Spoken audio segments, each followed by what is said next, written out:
Selamat pagi. Apa kabar pemirsa TVR Parlemen dimanapun Anda berada? Berjumpa lagi dalam program TVR 09. Tentunya bersama saya Alfat Rizky dan rekan saya. Dan saya Elisa Purba. Pemirsa, seperti biasa dalam 30 menit ke depan kami akan sajikan kepada Anda sejumlah berita nasional.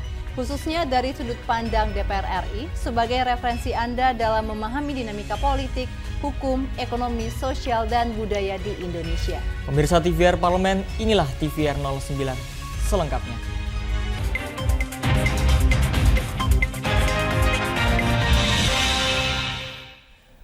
Pemirsa, Komisi 2 DPR RI menegaskan akan segera merampungkan pembahasan rancangan Undang-Undang Provinsi Bali dengan tetap berkomitmen mengakomodasi kebutuhan masyarakat Bali. Provinsi Bali terkenal dengan kekhasan adat dan budaya yang menjadi daya tarik pariwisata, salah satunya keberadaan desa adat. Hal tersebut akan tetap diperhatikan Komisi 2 DPR RI dalam membahas RUU Provinsi Bali. Selain mengenai keseimbangan keuangan daerah, seluruh elemen masyarakat Bali mendukung RUU Provinsi Bali segera disahkan DPR RI bersama pemerintah. Ketua Komisi 2 DPR RI Ahmad Doli menegaskan, pihaknya berkomitmen mengakomodasi kebutuhan masyarakat Bali dalam pembahasan RUU Provinsi Bali. Keberagaman budaya dan agama yang ada di Bali merupakan kebinekaan yang harus tetap terjaga. Betul-betul bisa menunjukkan adanya keragaman yang kuat dilatar belakangi oleh banyak keberagaman yang hidup dan tinggal di situ sudah turun-temurun. Oleh karena itu kami menerima masukan dari tertulis dari MUI, dari dari Luki dan macam-macam. Sementara itu, Gubernur Bali Iwayan Koster berharap Komisi 2 DPR RI tegas mempertahankan setiap pasal dalam RUU Provinsi Bali yang berhubungan dengan kesejahteraan masyarakat Bali. Kehadiran Undang-Undang Provinsi Bali nantinya menjadi landasan hukum setiap kebijakan di pemerintah daerah. Kami pemerintah daerah bersama DPRD Bali beserta semua komponen masyarakat di Bali menyatakan mendukung penuh perjuangan yang mulia para anggota Komisi 2 DPR RI serta mendoakan agar pembahasan berjalan lancar dan sukses. Dari Bali, Amita, TVR Parlemen melaporkan. Pemirsa, Ketua DPR RI Dr. Honoris Causa Puan Maharani mendorong pelestarian rumah betang di Kalimantan Barat agar generasi yang akan datang tetap dapat mengenal rumah yang syarat dengan nilai budaya dan filosofi kehidupan tersebut. Suku Dayak di Kalimantan Barat memiliki rumah adat yang dikenal dengan nama Rumah Betang. Salah satu rumah betang yang masih bertahan adalah Rumah Betang Desa Insight Panjang. Ketua DPR RI Dr. Honoris Causa Puan Maharani memberi perhatian pada keberlangsungan cagar budaya tersebut. Puan Maharani mendorong agar rumah betang dilestarikan dan dijaga bersama, karena rumah betang syarat dengan nilai budaya dan filosofi kehidupan. Tidak hanya sebagai tempat tinggal suku Dayak, rumah betang juga menjadi tempat masyarakat suku Dayak melakukan aktivitas menenun kain. Menurut Puan, rumah betang yang masih ada perlu diperbaharui tanpa merubah konsep dan nilai artistik aslinya agar lebih kokoh dan layak ditempati. Melalui Komisi 5 DPR RI, Puan meminta Kementerian PUPR merenovasi rumah betang tersebut. Namun memang perlu waktu, jadi nggak bisa hari ini saya datang nanti akan langsung dikerjakan. Tapi insya Allah ke depan, tahun depan rumah betangnya ini akan segera dibangun.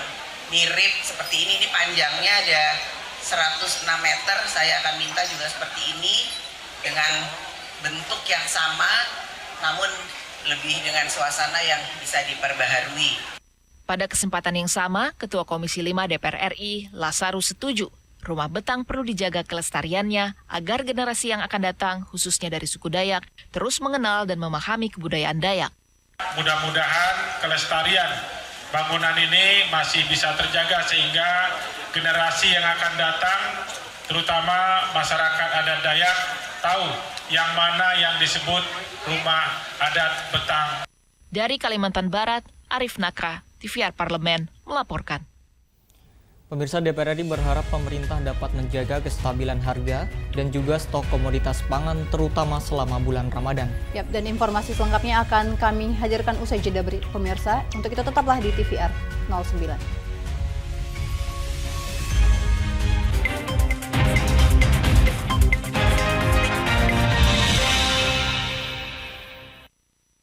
utang-utang dulu saya.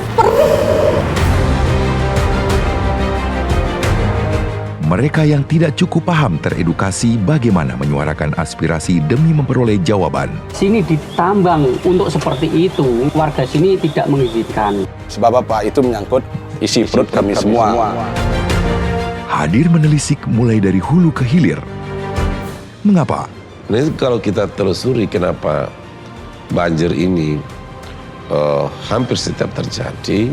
Hingga menemukan apa yang belum terkuak secara nyata. Kan kabeh niku sedulur, Pak. Nek kula ngrencangi mriki, mesti mriki gelo, nek kula ngrencangi mriki mesti mriki gelo. Nggih kedah adil wae, Pak, tengah-tengah. Menghadirkan peran anggota DPR RI demi mendapatkan solusi. Saksikan Suara Dapil, Senin sampai Jumat pukul 10 waktu Indonesia Barat, hanya di TVR Parlemen. Ibadah puasa mengajarkan kita untuk memupuk empati kepada sesama, saling menolong dan bergotong royong. Insya Allah, timbul solidaritas yang semakin erat sehingga kita dapat menghadapi segala tantangan, terutama di tengah ketidakpastian kondisi dunia sekarang ini. Selamat menjalankan ibadah puasa Ramadan 1444 Hijriah.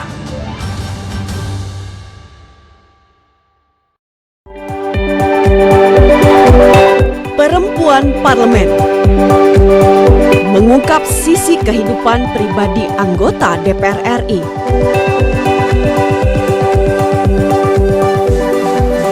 Dan partisipasi perempuan dalam politik dan publik.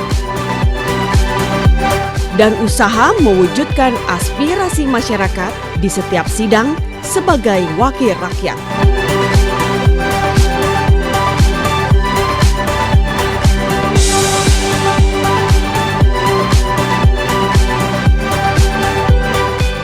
Keseharian dalam keluarga.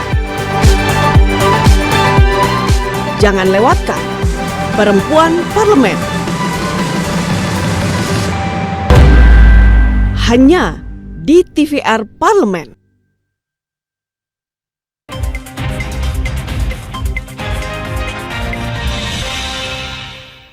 Ya pemirsa, Anda kembali menyaksikan TVR 09.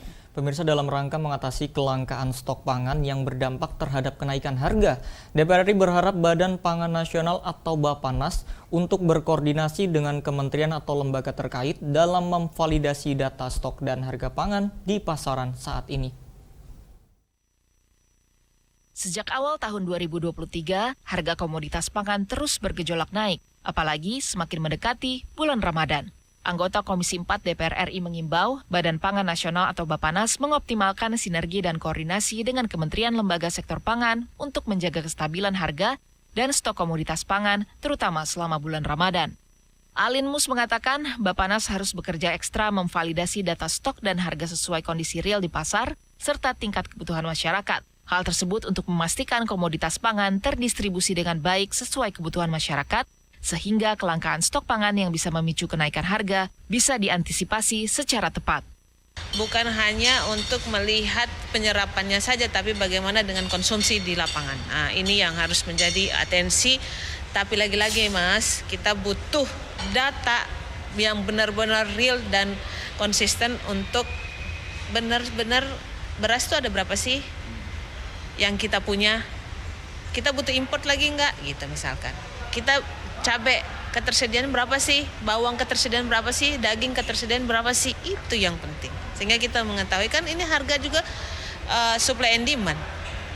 Ya kan, ada barang, ada uang, ada kebutuhan. Sementara BPS bilang ada, pertanian bilang ada berasnya, Bulognya bilang enggak ada untuk mau dibeli. Ini masalahnya ada di mana? Nah, ini adalah korelasi dari semua informasi.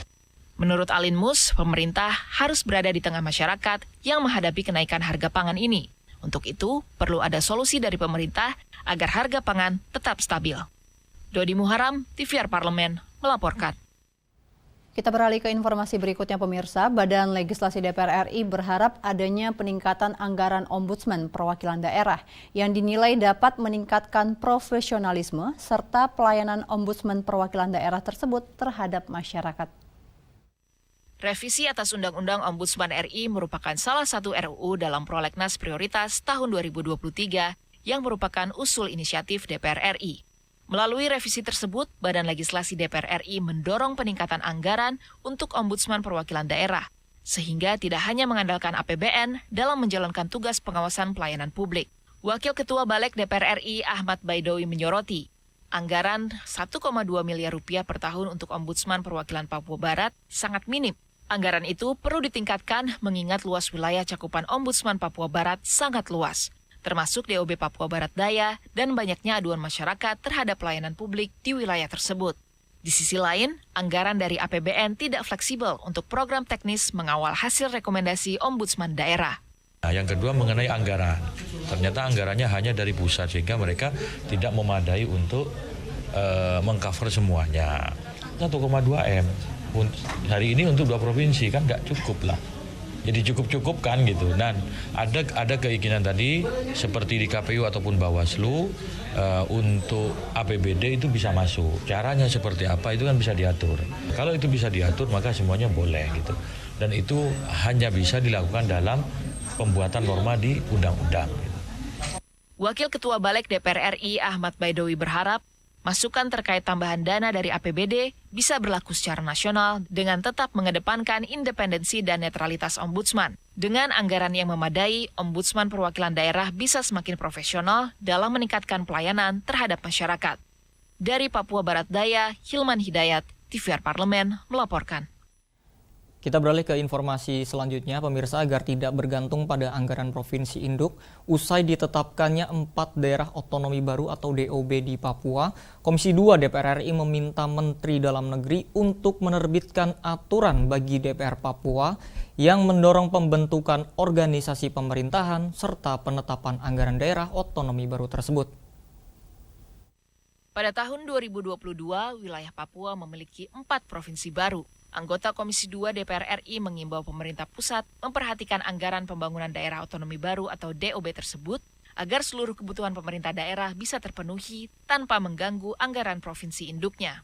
Anggota Komisi 2 DPR RI Agung Widiantoro mengimbau Menteri Dalam Negeri untuk harus segera menerbitkan peraturan bagi Dewan Perwakilan Rakyat Papua dan DPR Papua Barat atas ditetapkannya 4 DOB di Papua. Aturan itu sekaligus mendorong pembentukan organisasi pemerintahan di DOB dan penetapan anggaran DOB agar tidak bergantung pada anggaran Provinsi Induk. Kelembagaan organisasi perangkat daerah ya, dan juga pengadaan sumber daya pemerintahnya, baik itu ASN, dukungan terhadap pemekaran daerah otonomi baru ini sering saat ini dirasakan membebani pemerintah induk. Berharap agar ada dukungan dari pemerintah pusat ya, terkait dengan konsekuensi pembiayaan. Tidak jauh berbeda, anggota Komisi 2 DPR RI Ongku Hasibuan menilai penyaluran anggaran dari Provinsi Induk ke DOB tentu akan memberatkan Provinsi Induk dan tidak bisa mencukupi kebutuhan DOB. Daerah otonomi baru itu mendapatkan sekitar antara 1 sampai sekian triliun ya. Nah, ini tentunya memberatkan buat Provinsi Induk. Dan juga buat provinsi baru pun sebetulnya belum bisa bergerak gitu loh. Nah, mungkin kebijakan ini yang perlu dicermati sebelumnya oleh pemerintah pusat, terutama dari Kementerian Keuangan mestinya adalah bagaimana supaya masalah-masalah seperti ini tidak timbul. Ya. Ferdian dan Koko, TVR Parlemen melaporkan. Pemirsa, baru-baru ini bisnis pakaian bekas impor atau bahasa kerennya thrifting tengah ramai disorot di publik. Nah, pemirsa, pemerintah menilai bisnis thrifting ini sangat merugikan pelaku usaha lokal di industri tekstil. Informasinya akan kami hadirkan sesaat lagi. Tetaplah di TVR 09.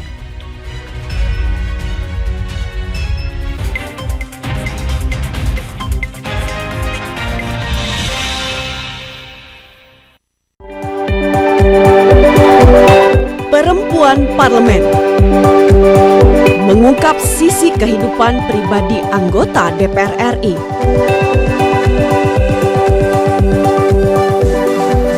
Dan partisipasi perempuan dalam politik dan publik. Dan usaha mewujudkan aspirasi masyarakat di setiap sidang sebagai wakil rakyat.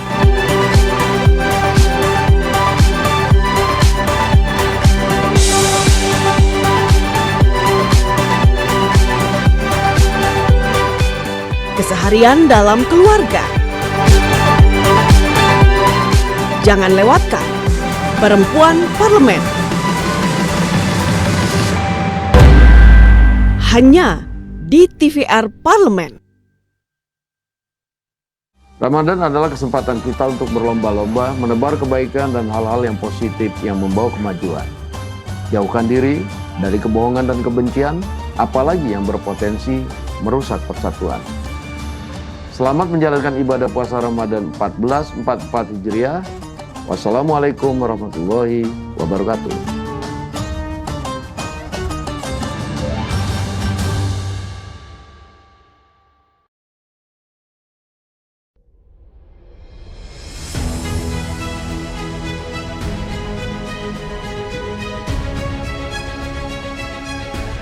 Pemirsa TVR Parlemen, inilah TVR 09 edisi Rabu.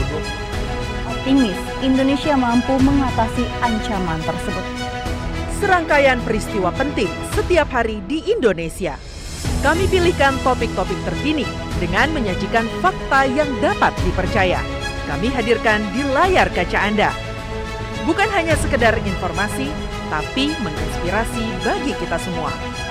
TVR 09 hadir setiap Senin sampai Jumat pukul 9 pagi hanya di TVR Parlemen. Referensi berita untuk Indonesia.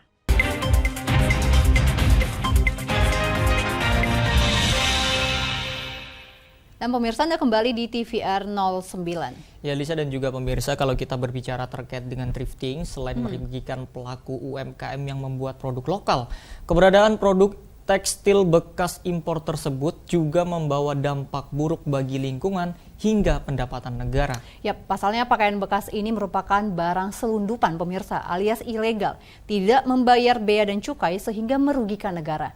DPR RI pun mendukung kebijakan pemerintah melarang praktik jual beli pakaian bekas impor ilegal. Nah, pemirsa, praktik jual beli barang bekas tersebut menjamur, dinilai karena mudahnya akses masuk barang bekas di pelabuhan-pelabuhan Indonesia. Oleh karena itu, DPR RI meminta pemerintah lebih tegas dalam menegakkan hukum yang berlaku untuk memberantas praktik jual beli barang bekas tersebut. Dan pemirsa, untuk mengetahui informasi selengkapnya, mari kita simak laporan mendalam yang telah dihimpun oleh tim redaksi TVR Parlemen dalam segmen editorial Parlemen berikut ini.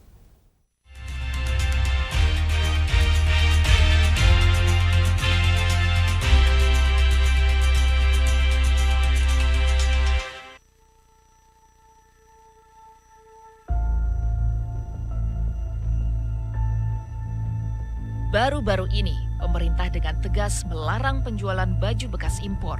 Keberadaan bisnis baju bekas impor dianggap bisa mengganggu industri tekstil dalam negeri.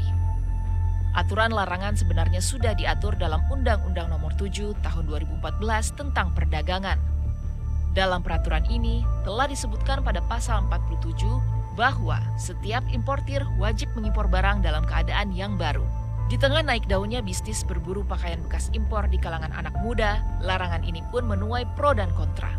Ada yang setuju dengan pelarangannya karena dianggap mengganggu usaha lokal, ada juga yang menentang dengan alasan thrifting bisa menjadi solusi untuk memiliki barang branded dengan harga miring. Tak tinggal diam, DPR pun turut buka suara dengan mendesak pemerintah dapat segera menangkap pelaku utama dan memutus mata rantai dari praktik impor produk pakaian bekas tersebut. DPR sangat menyayangkan masuknya produk pakaian impor bekas yang mengancam usaha para pelaku UMKM, khususnya tekstil, serta pabrikan sandang dalam negeri. Sebab harga jual produk ilegal tersebut jauh lebih murah dari harga normal.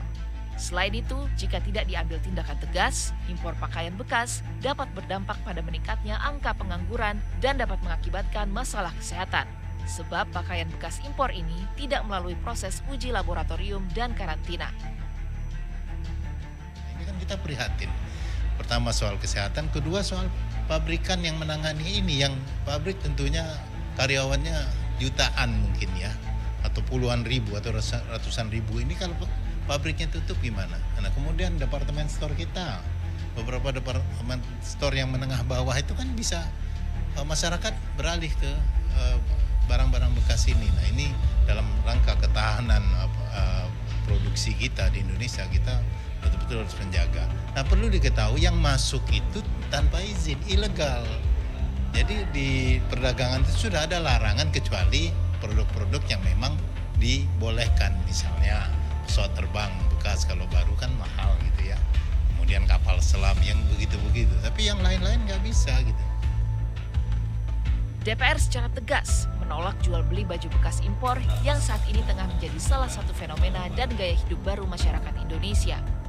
Penolakan ini sebagai bentuk sikap untuk melindungi industri tekstil milik pelaku usaha mikro, kecil, dan menengah atau UMKM yang dirugikan oleh hal ini. DPR menilai impor produk tekstil bekas dan ilegal tersebut tidak sejalan dengan upaya pemerintah mendorong konsumsi produk lokal melalui gerakan nasional Bangga Buatan Indonesia. Jika industri tekstil dalam negeri mati, ada 3,5 juta orang lulusan baru yang akan berpotensi menjadi pengangguran. Maka dari itu, langkah pemerintah melarang baju impor bekas untuk menyelamatkan produsen tekstil sudah tepat. Ya, kami mendukung pelarangan penjualan baju bekas, terutama yang dari luar negeri, masuk ke Indonesia. Karena beberapa risiko itu menyertai. Pertama, tentu saja risiko kesehatan. Karena kita tidak tahu siapa yang sebelumnya memakai dan bagaimana treatment setelahnya. Yang kedua, sebenarnya produksi dalam negeri kita baju baru yang relatif murah itu juga banyak. Kalau baju-baju bekas itu masuk ke Indonesia, itu yang di sana harganya murah atau bahkan tidak ada harganya masuk ke Indonesia, tentu saja itu mengancam produksi nasional kita. Barang-barang kita sebenarnya bersaing, harganya bisa bersaing kok, tidak terlalu mahal. Dan itu produksi yang saya yakin bisa dihasilkan dan menyerap tenaga kerja Indonesia. Jadi melarang barang-barang bekas dari luar negeri itu melindungi dua, melindungi produksi Indonesia dan melindungi tenaga kerja Indonesia yang diserap melalui produsen baju-baju kita. Kalau sudah dinyatakan ilegal, seluruh aparat kita harus bekerja sama mencegahnya. Pemerintah daerah di daerah-daerah perbatasan sudah harus juga dikomunikasikan supaya aparat di daerah itu juga ikut terlibat mencegah. Bea Cukai juga begitu, lalu kepolisian, tentara kita juga menjaga perbatasan kita bersama-sama supaya tidak ada lagi barang-barang ilegal yang masuk ke Indonesia. Jika tidak segera dihentikan lewat regulasi dan law enforcement yang tegas, DPR khawatir volume impor pakaian bekas akan terus meningkat. Oleh sebab itu, pemerintah diminta tidak boleh membiarkan hal buruk ini terus berlangsung. Terlebih, impor pakaian bekas juga bertentangan dengan arah kebijakan Presiden Jokowi yang selama ini selalu menekankan pentingnya TKDN atau tingkat komponen dalam negeri. Tim Liputan, TVR Parlemen, melaporkan.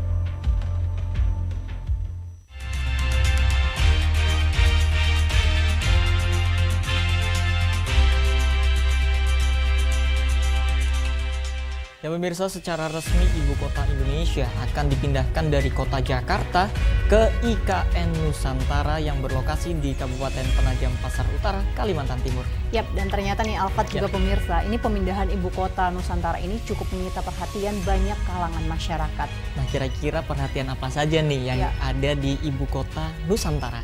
Nah pemirsa, kira-kira apa aja nih juga yang menjadi daya tarik di Ibu Kota Nusantara tersebut? Tentunya jangan kemana-mana, tetaplah bersama kami di TVR 09.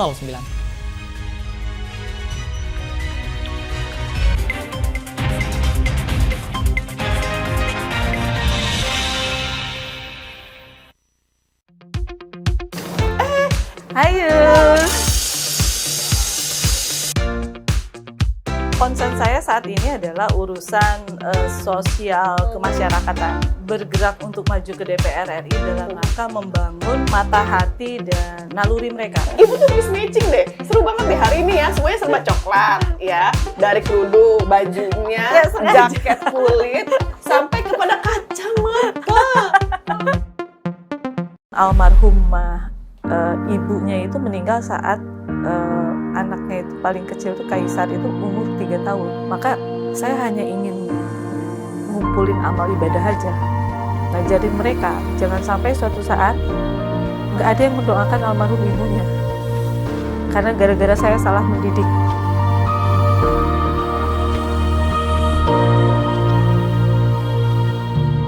Cerita baru yang saya dapatkan kembali dari seorang perempuan parlemen kali ini pemirsa, yaitu selalu beritikat baik, apa adanya, dan mengedepankan doa serta restu dari orang tua yang akan membimbing kita dalam sebuah perjalanan kehidupan. Bersama Ibu Sally Andriani Gantina, hanya di Perempuan Parlemen. Salah satu hikmah puasa adalah melatih pengendalian diri, di mana kita harus melawan hawa nafsu dengan menjaga tutur kata dan perbuatan. Selamat menjalankan ibadah puasa Ramadan 1444 Hijriah.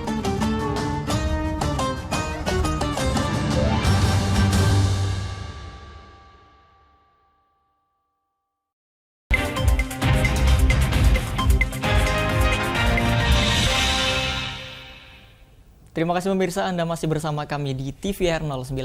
IKN Nusantara. Nah, Alfat juga pemirsa, kalau kita jelajahi lebih dalam lagi, kita dapat melihat bahwa banyak sekali destinasi wisata yang kaya akan keindahan alamnya di IKN Nusantara. Nah, Elisa, bukan hanya keindahan wisatanya aja nih, budaya adat istiadat yang masih kental juga menjadi salah satu daya tariknya IKN yang ada di Penajam Pasar Utara. Nah, makanya nggak heran nih bila kawasan IKN ini pemirsa kini jadi ramai oleh pengunjung dan menyita perhatian masyarakat. Dan yang paling udah banyak nih di posting ya Elisa, itu kayaknya gambar-gambar terkait dengan titik nol Nusantara.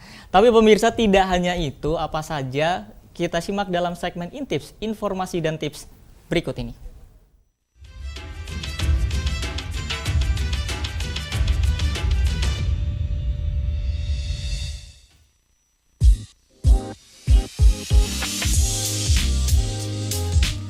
Sobat Intips, kali ini kita akan menjelajah ke wilayah Kalimantan Timur yang akhir-akhir ini sering dibicarakan oleh masyarakat.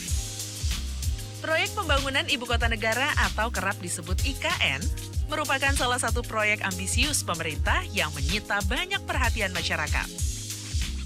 Bahkan pada 23 Februari lalu, Presiden Joko Widodo kembali mengunjungi kawasan ini untuk meninjau progres pembangunan.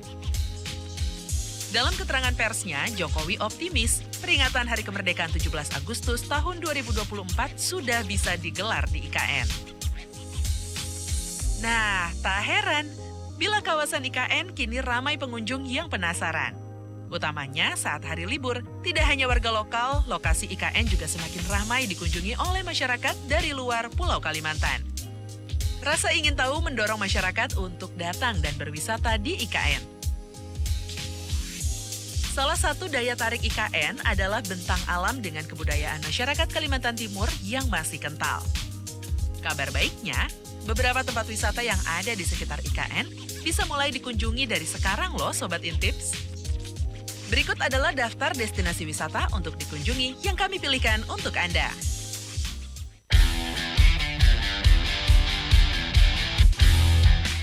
Bukit Bangkirai. Bukit Bangkirai adalah salah satu kawasan wisata dengan hutan tropis dan berbagai habitat hewan di dalamnya. Dinamakan Bukit Bangkirai sebab di dalamnya terdapat berbagai pohon bangkirai yang tingginya mencapai 50 meter. Hebatnya lagi, usia pohon-pohon tersebut sudah menyentuh umur 150 tahun. Daya tarik lain Bukit Bangkirai adalah adanya canopy bridge atau jembatan gantung di bagian tengah hutan. Ketinggian jembatan tersebut mencapai 40 meter dengan panjang jembatan sekitar 64 meter. Di kawasan hutan Bukit Bangkirai juga terdapat fasilitas seru seperti wall climbing, swing line, flying fox, dan jembatan jaring.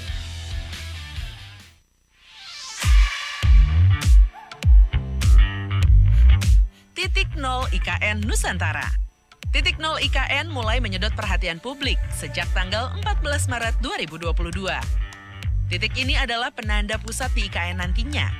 Hingga sekarang, titik nol sudah berubah pusat sebagai objek wisata bagi masyarakat di sekitar. Di hari libur, lokasi ini pasti dipadati oleh pengunjung. Agar bisa sampai di titik nol, pengunjung harus menuruni puluhan anak tangga terlebih dahulu yang berbentuk setengah lingkaran. Di sekitar lokasi terdapat pendopo luas dengan ornamen khas Kalimantan yang selalu ramai dikunjungi pengunjung. Wisatawan bisa melepas lelah serta berfoto ria sambil menikmati hawa sejuk pohon pinus.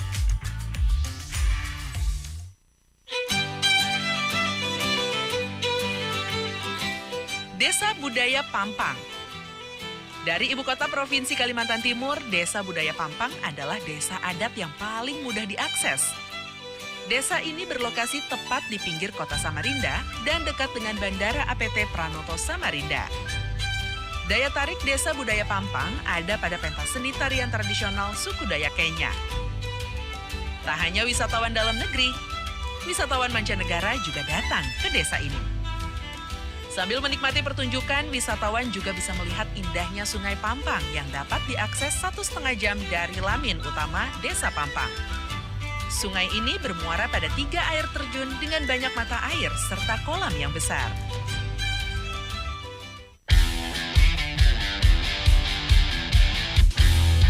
Pantai Tanah Merah. Di Tanjung Harapan, Kutai Kartanegara, Kalimantan Timur, ada sebuah pantai indah bernama Tanah Merah. Meski begitu, pantai ini memiliki pasir putih dengan pohon cemara yang tumbuh di sepanjang pesisir. Tanah pantai terbilang landai dengan panjang menuju bibir pantai sekitar 800 meter. Bagi Anda yang suka berkemah, Pantai Tanah Merah adalah pilihan yang tepat sebab ukurannya yang sangat luas.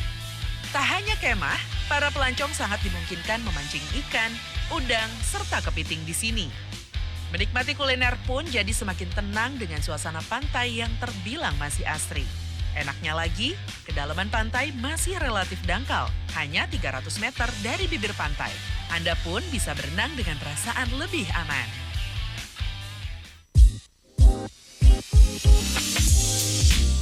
Kebun Raya Balikpapan.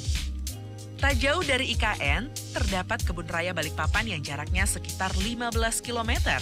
Menuju lokasi Kebun Raya Balikpapan memerlukan waktu tempuh sekitar 45 menit dengan menggunakan kendaraan pribadi. Kebun Raya Balikpapan merupakan konservasi tumbuhan kayu dengan lebih dari 1.200 spesies dilindungi. Ada juga rumah anggrek dengan lebih dari 200 jenis. Di bagian tengah kebun ini terdapat embung wine yang berfungsi menampung air hujan dan menambah keindahan. Melihat banyaknya potensi IKN Nusantara sebagai ibu kota baru dengan beberapa tempat wisata indah, rasanya pembangunan di IKN patut untuk ditunggu juga ya. Nah, itu tadi beberapa destinasi wisata yang dapat dijadikan referensi bagi Sobat Intips untuk berkunjung wisata ke IKN Nusantara.